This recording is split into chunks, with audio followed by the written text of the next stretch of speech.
জগন্নাথ মহাপ্রভুর রথের দিন 56 ব্যঞ্জন লাগে, অনেকেই জানো। তো এখানে আমি দেখাচ্ছি 56 ব্যঞ্জন রান্না হয়েছে ভোগের জন্য, আর বাটাও সাজানো হবে এখান থেকে।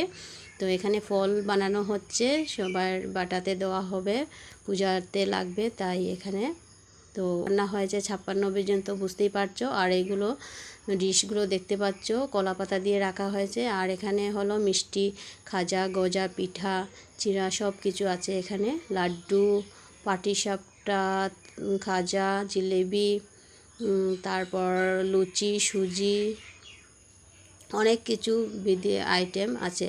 আর এই ডিশগুলোর মধ্যে সব কিছু অন্নভোগ সাজিয়ে দেওয়া হবে, তার জন্য এখানে ডিশের মধ্যে কলা পাতা দেওয়া হয়েছে, কলা পাতার মধ্যে সাজানো হবে, সাজিয়ে দেওয়া হবে। আর এখানে শুকনো প্রসাদগুলো বিতরণ করা হচ্ছে। আরেকটা ভিডিওর মাধ্যমে আমি তুলে ধরবো কী কী অন্নপ্রসাদ দিয়ে বাটা সাজানো হয়েছে। নেক্সট ভিডিও দেখতে পারবে। সকলে বলো জয় জগন্নাথ মহাপ্রভু।